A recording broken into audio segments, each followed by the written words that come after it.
encontrei quando o dia ainda nem tinha nome. Caríssimos e caríssimas, eu sou o Daniel Nonato. Obrigado a você pela sua audiência, pela sua presença, pela sua paciência. Tua voz vinha mansa, feito vento no sertão.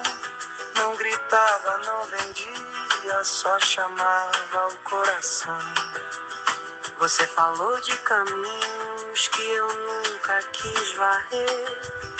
Diz que às vezes a vida é saber se... Caríssimos e caríssimas, obrigado a vocês que nos escutam pela manhã, que cobram a gente, né? Quando a gente não fala, né? A pessoa pergunta se está tudo bem, se aconteceu alguma coisa. Muito carinho, muito afeto, faz bem pra gente, né? Mas não em excesso. Mas agradeço já todos vocês que outro dia eu me demorei a entrar no ar e vocês mandaram mensagem logo cedo. Então, meus amigos aí, especialmente, aqueles que me cobram, não é porque estão me exigindo alguma coisa, é porque tem respeito e carinho comigo. Isso é muito bom. Não vou citar nome de ninguém aqui para evitar que depois alguém venha me cobrar dizendo, não citou meu nome por quê? Mas hoje eu quero lembrar, né, pelo menos 3 fatos. Primeiro fato, o presidente Lula vetou o orçamento ontem, né? O orçamento de 6,54 trilhões de reais para 2026. E o presidente Lula vetou, né, deixou, né, relocar, né, bloquear um total de 11 bilhões de emendas parlamentares. Aquelas emendas que o pessoal usa aí para fazer política nos municípios. Então foi vetado 11 bilhões. Também o Lula vetou também a forma do, agora não tem o número exato aqui, né, da questão do fundo eleitoral. Ele está arrumando problema com o Congresso vai pular daqui a pouco. E ontem um amigo mandou para mim, né, falando que caminha dentro do Congresso Nacional um projeto de lei para que os carros com mais de 5 anos sejam obrigados a fazer vistoria anual. Projeto de um deputado do PP de São Paulo. Sabe o que isso significa? Novamente, eles vão criar essa diferença entre o carro do rico e o carro do pobre. Já existe, né?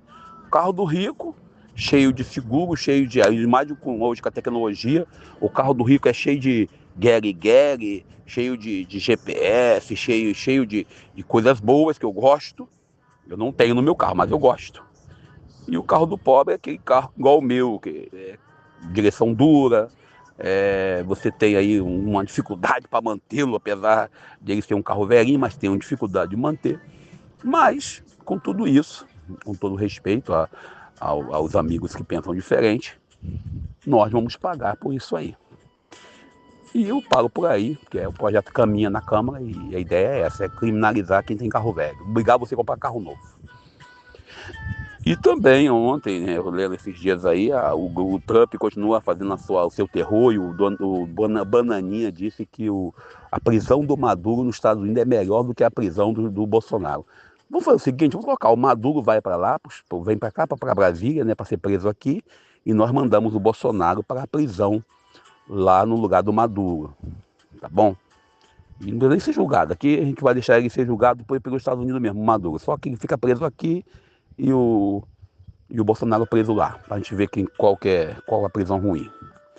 Bem, e a Alemanha, e a Suécia, a Noruega e alguns outros países, não estou lembrando aqui quem, resolveram, né, que vão enviar tropas para defender a Groenlândia.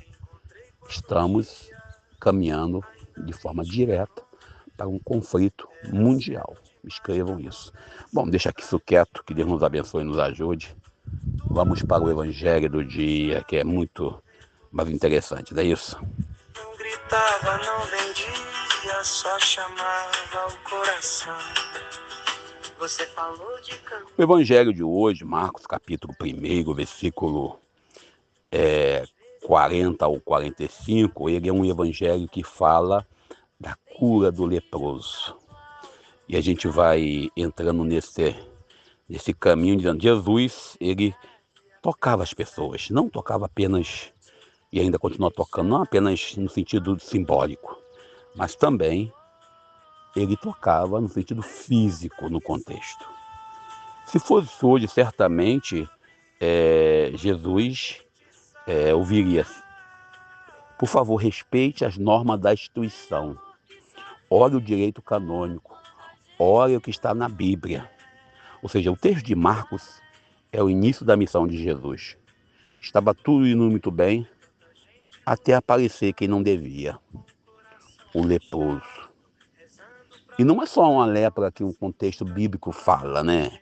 A Bíblia não é só uma doença, a lepra não é só uma doença, é um rótulo, né? É a religião dizendo: você não pode pertencer a essa religião. Ou seja, o sujeito não podia tocar ninguém, não podia entrar na cidade, não podia participar do culto. Era tipo um CPF espiritual cancelado.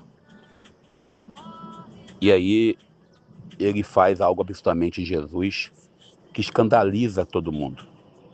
Ele se aproxima, ele se aproxima, né? Isso já é um milagre. Quando estamos próximos daqueles que estão sofrendo das marginalizações da vida.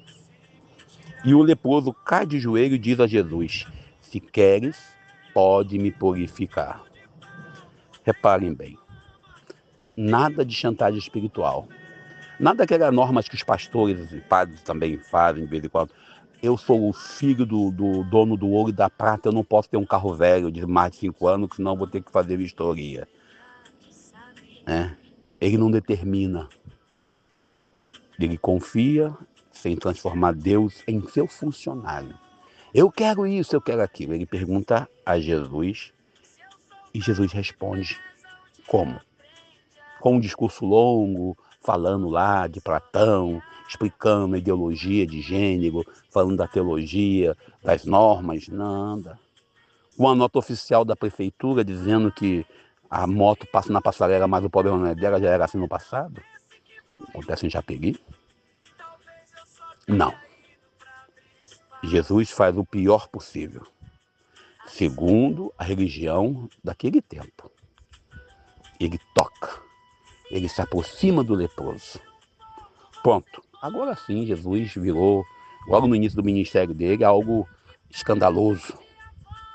Porque o sistema, a lei dizia: o impuro contamina o puro. Mas Jesus faz o contrário. O puro contagia o impuro, o ferido. Marcos diz que Jesus foi movido de compaixão. No original, isso quer dizer que Jesus sentiu dó. Ele se envolveu, ele assumiu para si. E aqui começa o problema, segue para qualquer religião que prefere a lei em vez de salvar a vida. Jesus cura o leproso, mas o milagre não é só na pele, não é só na vista, ele é social. Ele devolve um nome, abraço, lugar na comunidade. Mas quem acaba sendo punido por causa disso é Jesus, porque ele fez o milagre. Então, se você for abraçar os marginalizados, Padre Renato Chiera, Padre Júlio Lancelotti, irmã Madre Teresa de Calcutá e tantas outras irmãs e irmãos de pobres que abraçam os excluídos do sistema, também são excluídos. Jesus troca de lugar com o leproso. Isso é Páscoa antecipada. E nós devemos também nos colocarmos no lugar daqueles que estão excluídos. Por isso que nós, e eu vou parando por aqui, quando olhamos as minorias tanto perseguidas pela direita, nos coloquemos no lugar da minoria. Por Jesus se colocar no lugar da minoria. Para que Deus nos abençoe e nos ajude mais um dia. Deus nos ajude para que sejamos fiéis. Eu sou Daniel Nonato. Deus nos ajude. Vamos assim, ó.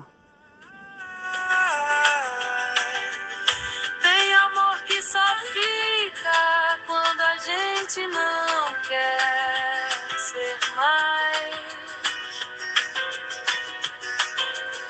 Vi tanta gente bonita com o coração fechado, rezando pra luz cair pronta, sem nunca limpar o telhado.